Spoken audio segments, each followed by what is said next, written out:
Hi అండి, నేను మీ Shilpa Vinay. Welcome to Vincy kitchen. ఈరోజు మన రెసిపీ వచ్చేసి ప్రసాదం పులిహోర. ఆవు పెట్టి చేసే ఈ పులిహోర రుచి అయితే చాలా అంటే చాలా బాగుంటుంది. గుళ్ళల్లో ఎక్కువగా ఈ ఆవు పెట్టిన పులిహోరని ప్రసాదంగా చేస్తుంటారు. మరి కమ్మనైన ఈ ప్రసాదం పులిహోరని ఎలా తయారు చేసుకోవాలో చూసేద్దాం రండి. పులిహోర కోసం ముందు అన్నం వండుకుందాము. ఇక్కడ నేను 2 కప్పుల బియ్యం తీసుకున్నాను. వెయిట్లో వచ్చేసి 400 గ్రాముల బియ్యం. వీటిని 1-2 సార్లు శుభ్రంగా కడిగేసి 4 కప్పుల నీళ్లు పోసుకోవాలి. 1 కప్పు బియ్యానికి 2 కప్పుల నీళ్ళు చొప్పున 2 కప్పుల బియ్యానికి 4 కప్పుల నీళ్లు పోసేసి కుదిరితే 1 గంట పాటు నానపెట్టేసుకోండి. నేనైతే ఖచ్చితంగా 1 గంట పాటు నానపెట్టేస్తాను. ఉడికించే ముందు 1 టేబుల్ స్పూన్ నూనె వేసేసి మీడియం ఫ్లేమ్లో 3 విజిల్స్ వచ్చేంత వరకు ఉడికించుకోవాలి. మనం తీసుకున్న 2 కప్పుల బియ్యానికి 80 గ్రాముల చింతపండు పడుతుంది.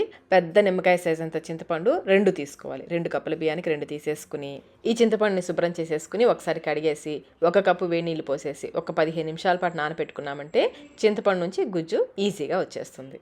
15 నిమిషాలకి చింతపండు చక్కగా నానుంటుంది. దీన్ని బాగా పిండేసుకుని దీని నుంచి గుజ్జు సపరేట్ చేసుకోవాలి. ఈ విధంగా చేత్తో బాగా కలిపేసి జాలిగరట్లో వేసేసుకుని ఈ పిప్పంతా కూడా పిండేసుకోవాలి. ఇలా కలుపుతూ ఉంటే చక్కగా గుజ్జంతా కిందకు వచ్చేస్తుంది, పిప్పి పైన ఉండిపోతుంది. ఈ మిగిలిన పిప్పిలో మళ్ళీ కొంచెం నీళ్ళు ఎక్కువ పోసుకోవద్దు. కొంచెం నీళ్ళు పోసి కలిపేసుకుని మళ్ళీ ఫిల్టర్ చేసుకోవాలి. ఈ విధంగా 2-3 సార్లుగా చేసి చింతపండు గుజ్జుని సపరేట్ చేసుకోవాలి. ఈ విధంగా చింతపండు గుజ్జు అంతా తీసేసుకుని పిప్పి పక్కన పెట్టేసుకోండి. గుజ్జు చూడండి, మరీ చిక్కగా ఉండకూడదు, అలానే మరీ పల్చగా ఉండకూడదు. ఈ విధంగా తయారు చేసుకుని పక్కన పెట్టేసుకోండి. ఇప్పుడు పులిహోరకి పోపు పెట్టేసుకుందాము. 6 టేబుల్ స్పూన్ల వరకు నూనె వేసేసి నూనెతో పాటుగా 1 టేబుల్ స్పూన్ నెయ్యి కూడా వేస్తే పులిహోర కమ్మగా ఉంటుంది. ఇవి కాగిన తర్వాత 1/2 కప్పు వరకు పల్లీలు వేసేసుకుని ఈ పల్లీల్ని వేయించుకోవాలి. ముందు పల్లీలు వేయించుకోవాలి, తర్వాత పోపు గింజలు వేసుకోవాలి. ఇవి సగం పైన వేగిన తర్వాత 1 టీ స్పూన్ ఆవాలు, 2 టేబుల్ స్పూన్ల పచ్చిశనగపప్పు, 1 టేబుల్ స్పూన్ మినపగుళ్ళు వేసుకుని వేయించుకోవాలి. మేమైతే జీలకర్ర వేయమండి పులిహోరలో. మీరు జీలకర్ర వేసుకోవాలనుకుంటే కొంచెం ఒక 1/2 టీ స్పూన్ వరకు జీలకర్ర కూడా వేసుకోవచ్చు. ఈ పోపు గింజలు కూడా బాగా వేగిన తర్వాత 1/4 కప్పు జీడిపప్పు కూడా వేసుకొని వేయించుకోవాలి. జీడిపప్పు చివరిలో వేసుకోండి, ముందే వేసేసారంటే జీడిపప్పు మాడిపోతుంది.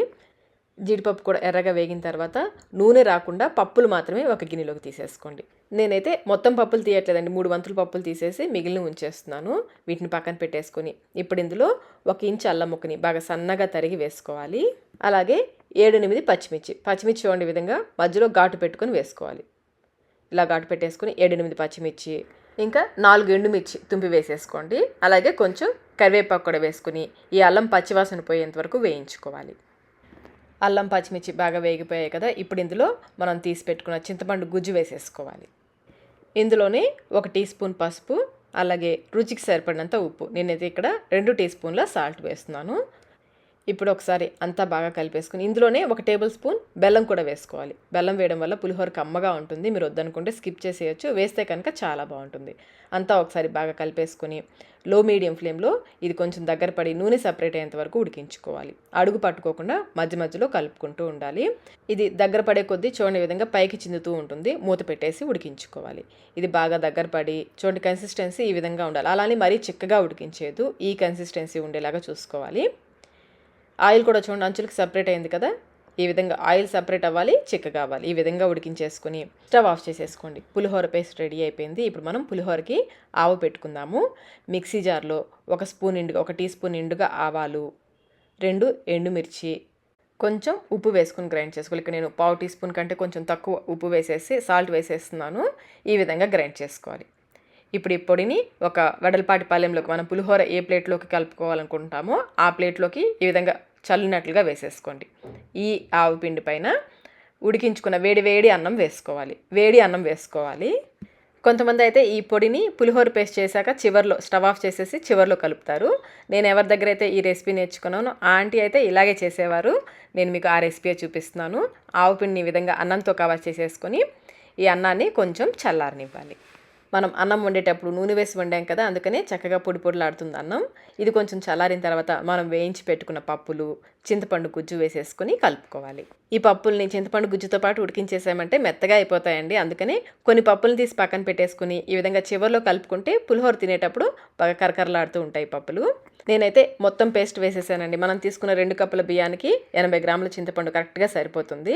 స్పూన్తో కంటే కూడా చేత్తోనే బాగా కలుస్తుంది. ఈ విధంగా బాగా కలిపేసుకొని చివరిగా కొంచెం పచ్చి కరివేపాకు వేసుకుంటే పులిహోర రుచి మరింత బాగుంటుంది. అంతేనండి, ఘుమఘుమలాడే ప్రసాదం పులిహోర, ఆవు పెట్టిన ప్రసాదం పులిహోర రెడీ అయిపోయింది. రుచి అయితే అద్భుతంగా ఉంటుంది. ఈసారి పండగకి తప్పకుండా ఈ విధంగా ట్రై చేయండి. ట్రై చేసి మీకు టేస్ట్ ఎలా అనిపించిందో మాకు కమెంట్ రూపంలో తెలియచేయండి. వీడియో నచ్చినట్లయితే లైక్ చేయండి, మీ ఫ్రెండ్స్కి ఫ్యామిలీ మెంబర్స్కి షేర్ చేయండి. మన ఛానల్ని ఫస్ట్ టైం చూస్తున్నట్లయితే సబ్స్క్రైబ్ కూడా చేసుకోండి. Thank you.